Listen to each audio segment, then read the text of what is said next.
Assalamu alaikum. Welcome to New Wave Global. I'm Rabia Mehmood. New Wave is an independent news site relying on your feedback. Please do subscribe, like, comment, and engage with our discussions. Today, we are speaking with a very special guest, Dr. Mustafa Barghouti, who is the Secretary General of the Palestinian National Initiative, a democratic and social movement. He was also the Minister of Information of the Palestinian Unity government in 2007 and is a physician. He's based in the West Bank. Dr. Barghouti, welcome to New Wave Global and thanks for joining us. Thank you. Good to be with you. So we want to start this with the current situation in Gaza. Since we spoke last in 2024, early 2024, much has worsened. The situation in Gaza, of the West Bank, and overall the security situation in the Middle East has really reaching an extreme scenario.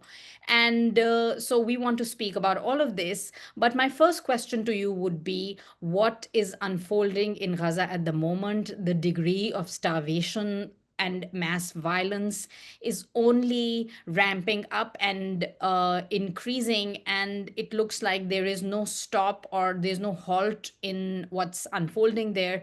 Can you please tell us more about the situation on the ground in Gaza? Well, after more than 20 months of this terrible genocidal war on Gaza, the situation is absolutely horrifying. In summary, you're talking about a combination of three war crimes that are happening at once. The war crime of genocide, the war crime of collective punishment, including starvation of people, and the war crime of ethnic cleansing. No less than 62,000 people have been killed, including 20,000 children. Every 17 minutes, a new child is killed or injured. The total number of children killed or injured so far has been 50,000. And more than 125,000 people have been injured. Mostly 70% of them are women and children. And in addition to that, if you count the total number of people injured or killed, you're talking about 10% of the population of Gaza.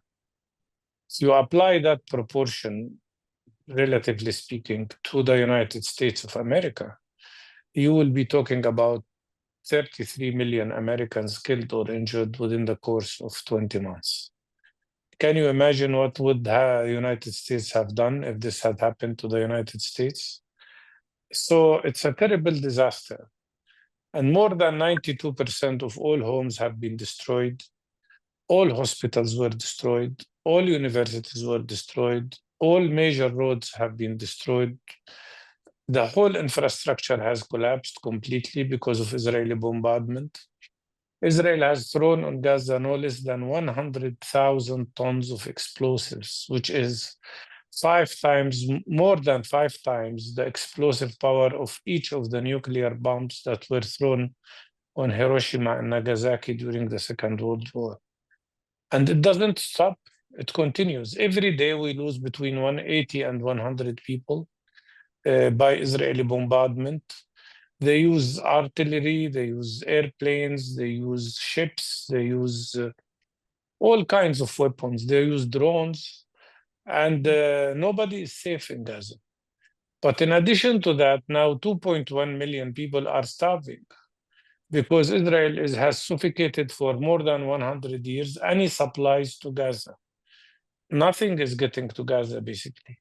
And Israel is denying people not only food and flour and medical material, but also for 100 days now, Israel is not allowing vaccines to get to Gaza, which means we are at the edge of having maybe an outbreak of serious epidemics and infections like poliomyelitis that we have eradicated 30 years ago, or tetanus, or measles, or diphtheria, or other very serious diseases that can kill a lot of children. This is all happening in front of the world. No family in Gaza have not been displaced already several times.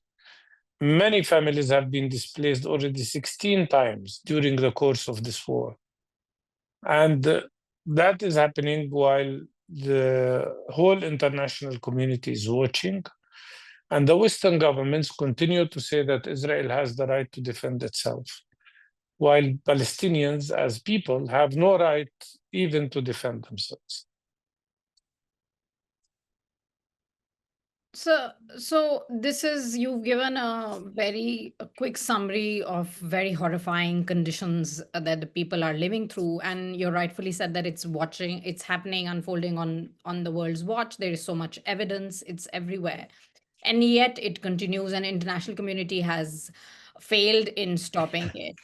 How do you see that, like, just like looking at the recent news stories, that there was a flotilla which was more of a symbolic thing of people who were trying to breach a breach and what was the borders and enter. They were detained, abducted, detained, and then deported. And then there are convoys of activists from everywhere in the world on the border, and Egypt stopped them from moving in.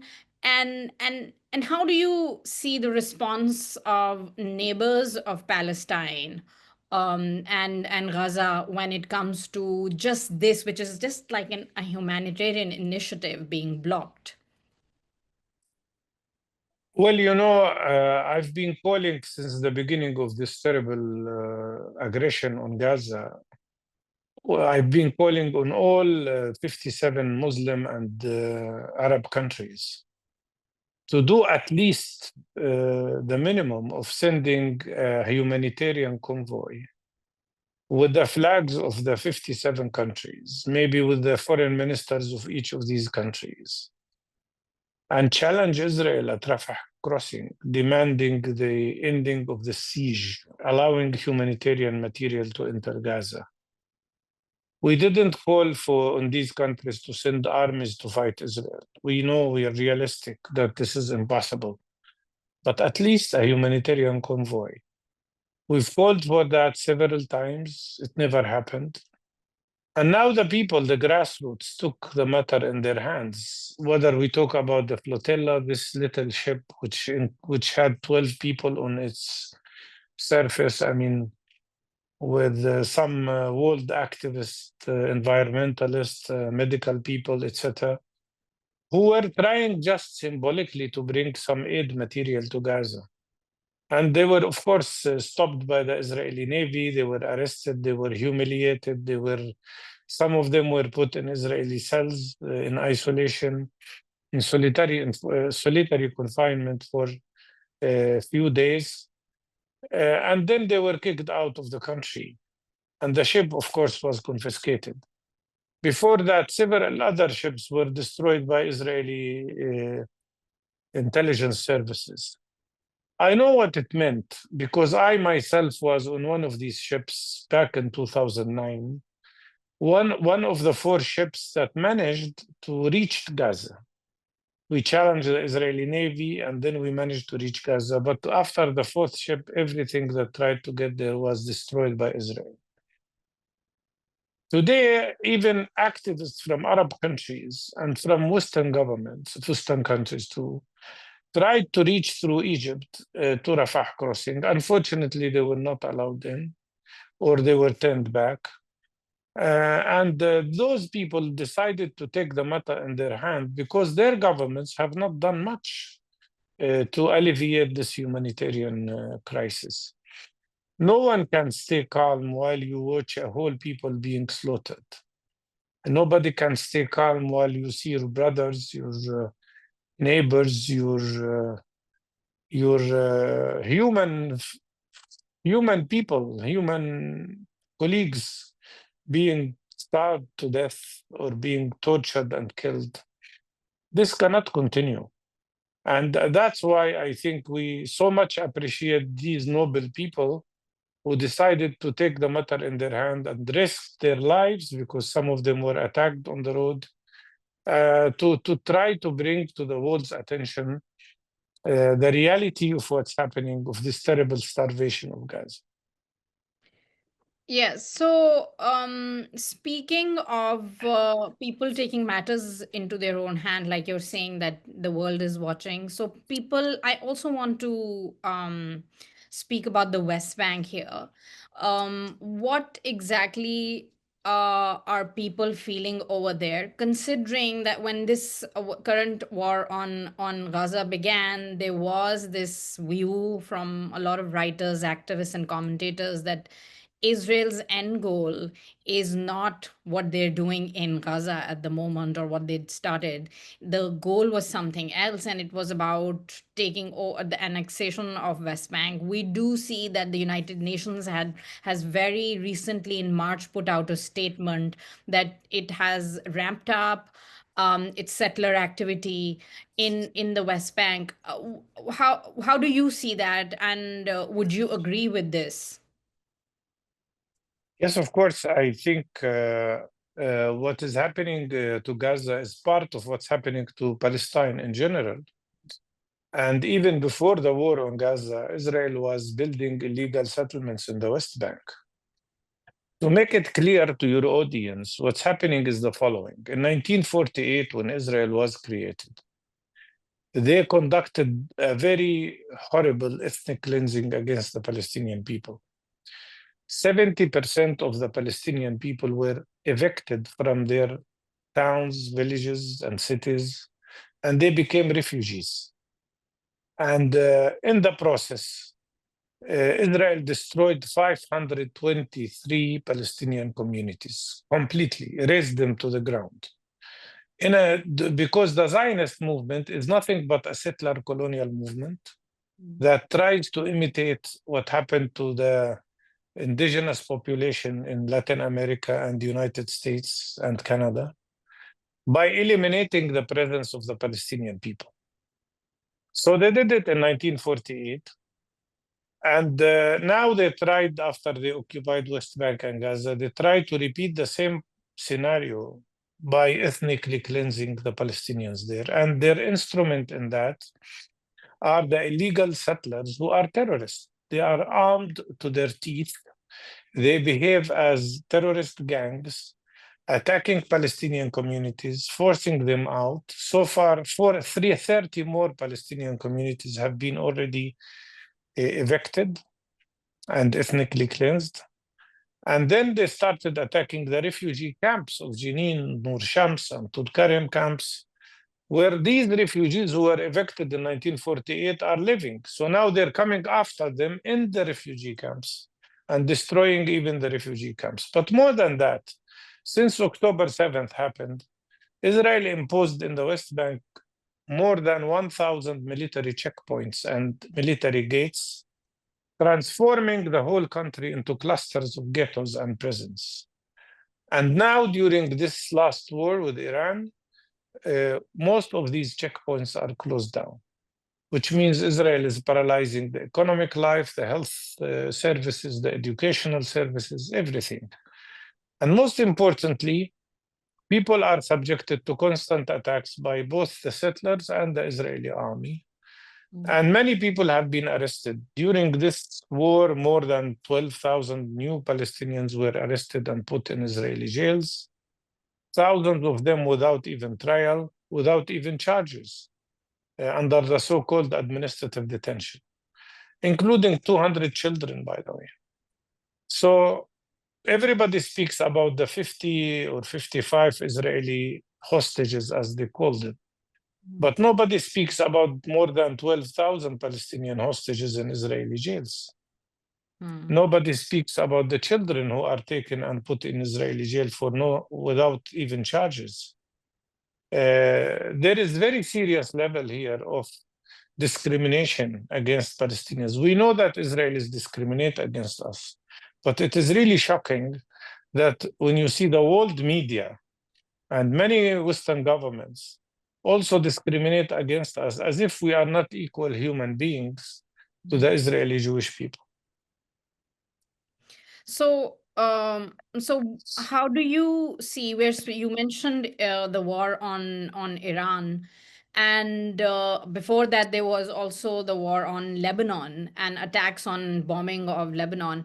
And there is this view that Israel is on this mission with the help of the United States and other allies in the European Union, or is on is on a mission for complete domination in this part of the Middle East by destruction of Gaza, by targeting of what is called the axis of resistance, the Hezbollah, Iran.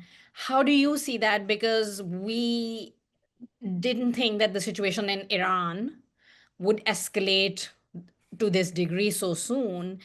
And it looks like that we have entered another war. The world has, and the United States is entering another war in the Middle East. But then there is this other view that the reason for this war was also so that Israel or Netanyahu could go and his government could go ahead and do whatever they wanted to or complete their supposed mission in Palestine. How do you see that? I think there are three goals of this Israeli-American plan or Israeli-American aggression. Look, Israel would not have dared to attack Iran if it wasn't for the total support of the United States of America.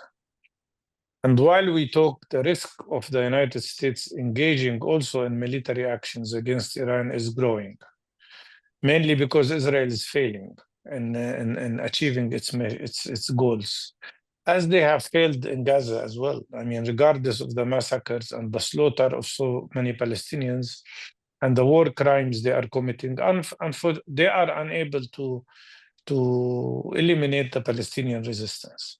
So the war on Iran has three goals, in my opinion. The first goal is to isolate the Palestinian people completely and liquidate the Palestinian issue totally, and try to conduct what they have failed in conducting up till now, which is ethnic cleansing again of the Palestinians from West Bank and Gaza Strip.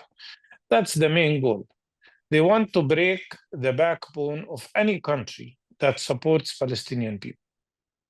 And Iran is one of them.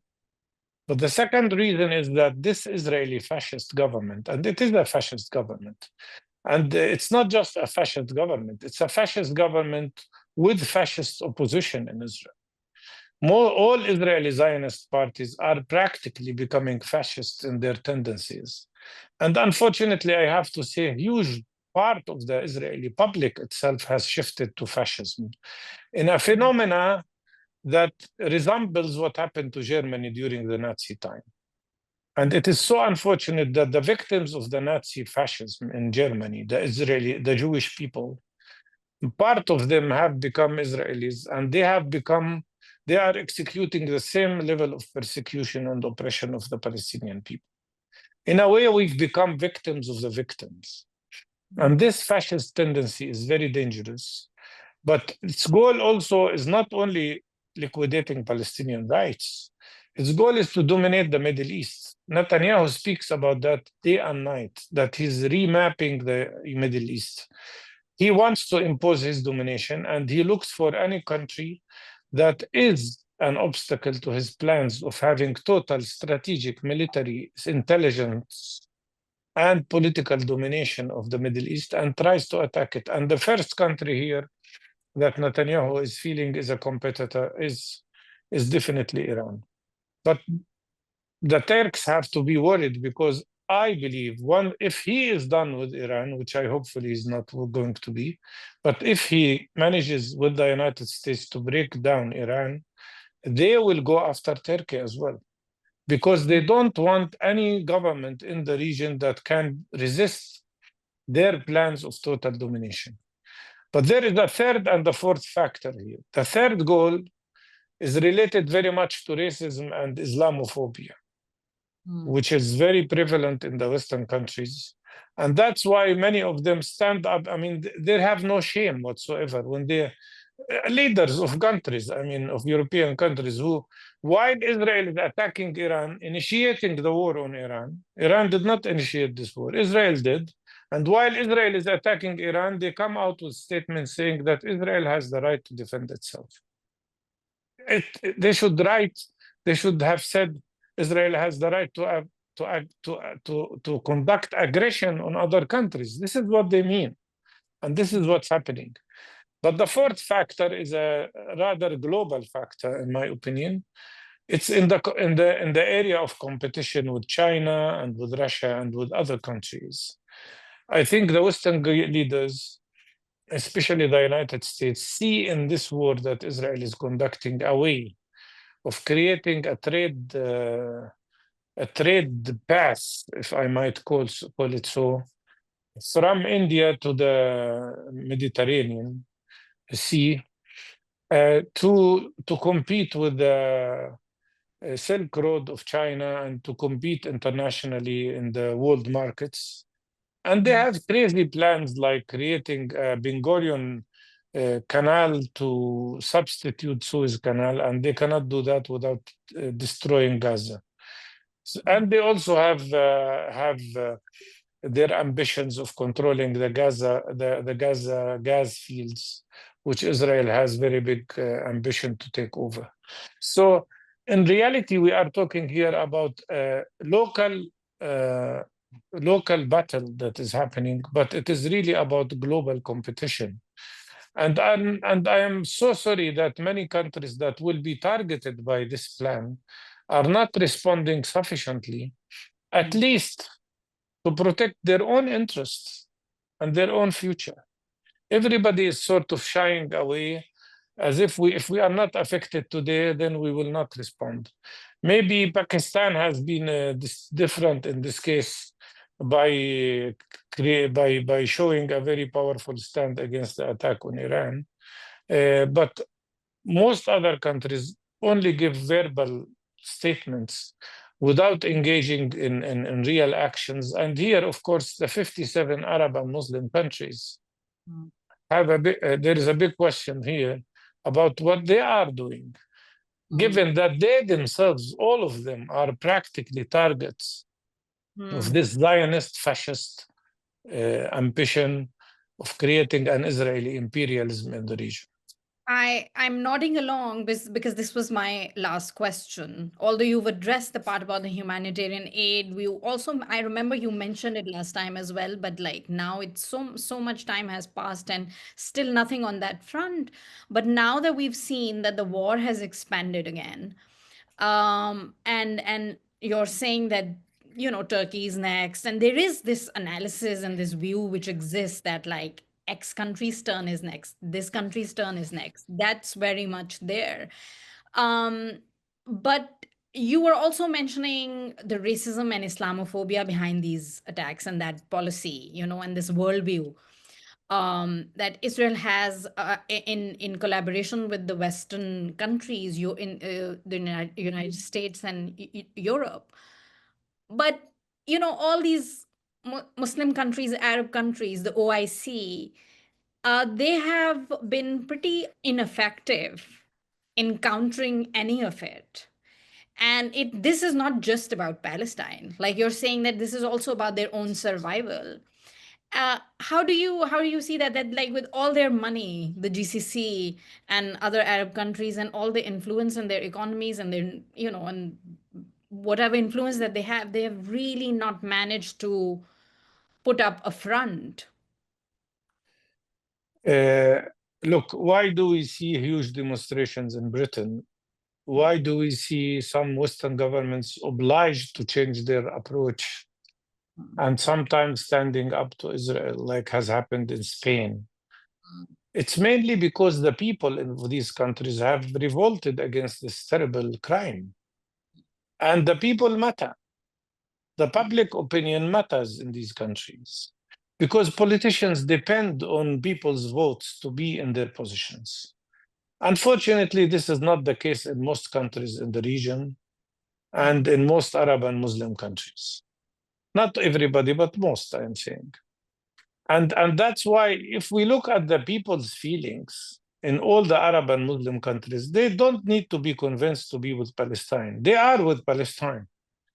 The problem is that there is a huge gap between people's opinions and emotions and the government policies. Why? Because many governments are afraid that they can lose power if the United States of America does not protect them.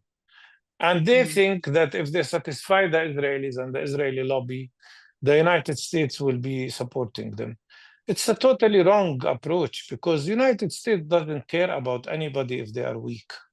And eventually, their main protection should come from their own people if they are in harmony with their own people. That is the reality. And unfortunately, we were hoping there will be stronger stands. We will still hope for more stronger stands from these countries. But the truth here is that anybody who's afraid of this aggression will definitely be targeted eventually if they don't stand up against it. And at the world level, what is at risk here is not only the future of Palestine and the Palestinian people and the lives of our people. What is at risk here is the whole idea of international law, international humanitarian law, United Nations and its resolutions. All of that is now at stake. In my opinion, the whole world peace order, if you can call it so, that was created after the Second World War is over. And Palestine has exposed that. So we are moving in the direction of a world that is totally chaotic, where there is no international law and any powerful country can do anything they want to their neighbors without accountability. And Israel will be classified historically in the future, in my opinion, as the country that opened Pandora's box of lawlessness in this world. True, we didn't have this view that the rule-based order is at risk or is on its way out, or it doesn't really matter anymore when Ukraine was attacked or any other war. But now we do. Um, this was the last question, but because we have you, I have another question before you go.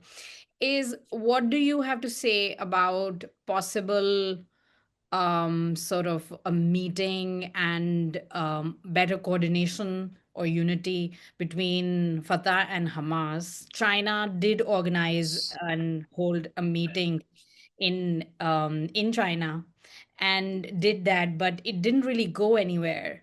So, if you have a comment about that. Yeah, we met in Beijing, all of us, the 14 Palestinian forces, and we all signed an agreement that I personally drafted with the agreement of Hamas and Fatah.